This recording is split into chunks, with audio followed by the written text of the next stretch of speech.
Save किया था ना? मैं सिर्फ इसलिए गया था क्योंकि उसने मुझे कॉल किया, that's it. But listen तो. Save it for someone else.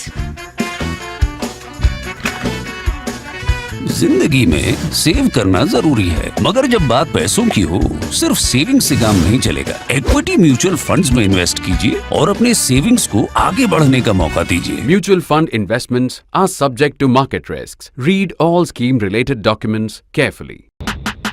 Hello and welcome back to World 360. Happy New Year to all of our viewers.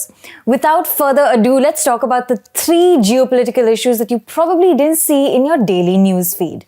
For this episode, we're looking at the record number of Chinese warplane incursions in Taiwan's airspace, a far-right Israeli politician who recently visited a contested holy site, and lastly, why protests in a Pakistani city could have China worried. First up, China and Taiwan.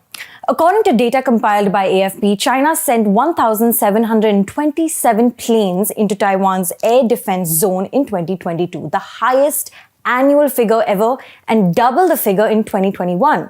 According to the data, there were about 960 incursions in 2021 and 380 in 2020. Now, this may not be all that surprising since 2022 was, after all, the year of US House Speaker Nancy Pelosi's visit to Taiwan and heightened US-China tensions.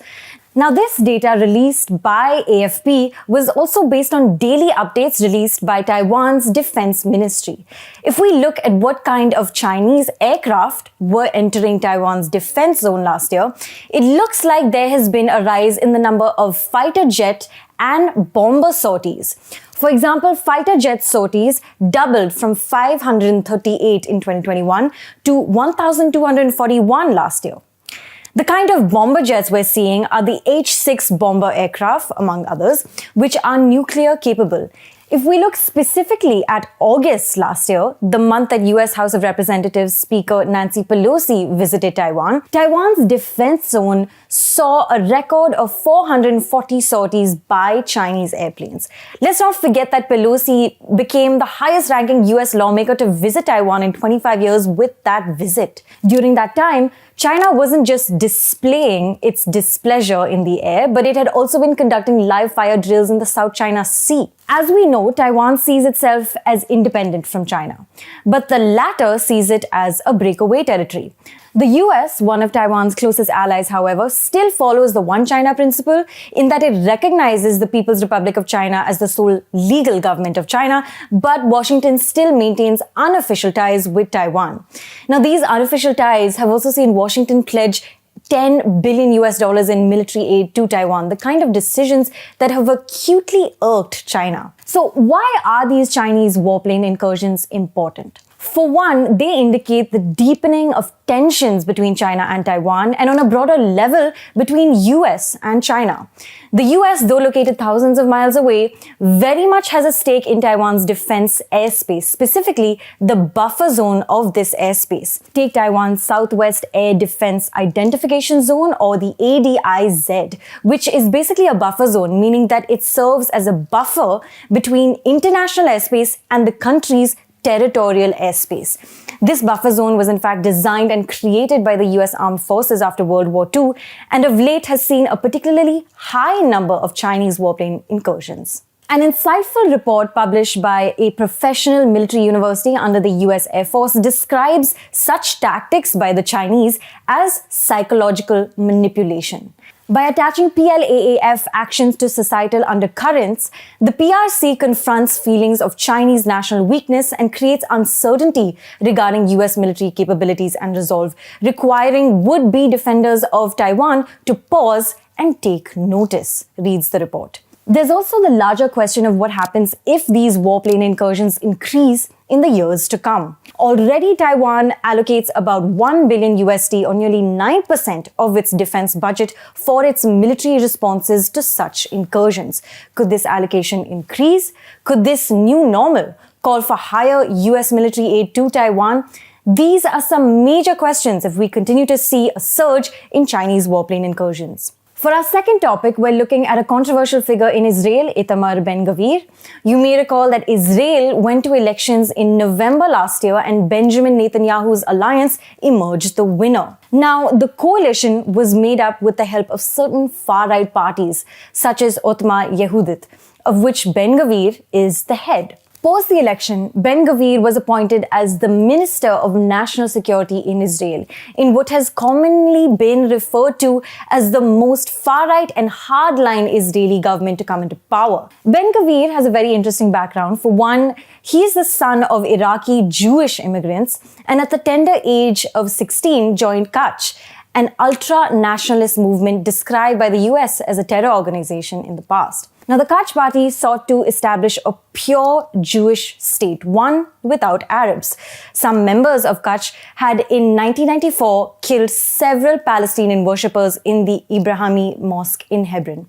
Ben-Gvir is also no stranger to controversy and has long opposed any peace agreement with the Palestinians. For example, he is celebrated when former PM Ariel Sharon, who had once dismantled illegal Israeli settlements in Gaza Strip, had a stroke. He had also had his sights on a deportation law that would deport Palestinians from their lands and even expel politicians deemed disloyal to Israel.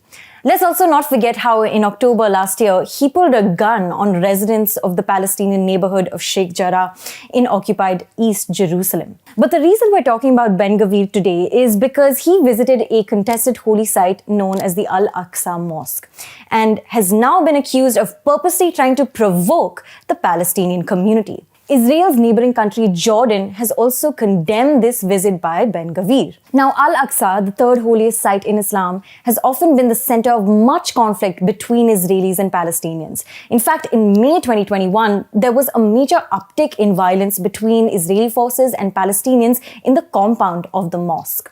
It was also the site of the second Palestinian uprising in September 2000. Built about 4 centuries ago, Al-Aqsa translates from Arabic to English as the furthest mosque. According to the Quran, it is believed that Prophet Muhammad traveled from Mecca to Al-Aqsa during the night journey and then on to heaven. Temple Mount, located in the compound of the mosque, is a walled-in area dating back to the time of the second Jewish temple, built at the end of the 1st century BCE. Jews believe that these walls were built around the summit of Mount Moriah when Abraham offered his son Isaac as a sacrifice. Though Jerusalem's old city is under Israeli control, the mosque has remained under the administration of the Jordanian and the Palestinian-led Islamic Waqf since 1967. For our third topic of the day, we're looking at one particular city in Pakistan where anti-China protests have been raging.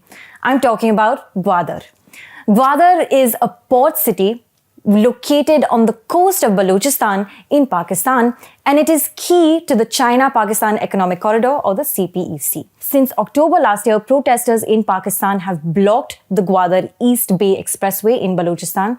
They have been protesting against deep-sea fish trawling that has negatively impacted the livelihoods of local fishermen, the removal of certain checkpoints, and for better access to education and electricity. The CPEC, for which Gwadar is a key port city, was agreed to by then PM Nawaz Sharif and the Chinese leadership in 2013. The Gwadar East Bay Expressway, which protesters have been blocking for the past few months, leads to the port and the under-construction Gwadar International Airport, all of which are part of the $50 billion CPEC. But here's why we're talking about the protests now. Reports have emerged that the Gwadar rights movement, which has been spearheading these protests, is now issuing threats to Chinese nationals to leave the Gwadar port area. Chinese nationals in Pakistan have been long facing many security threats. For example, in April last year, 3 Chinese nationals died in a bomb detonated by the Baloch Liberation Army in Karachi.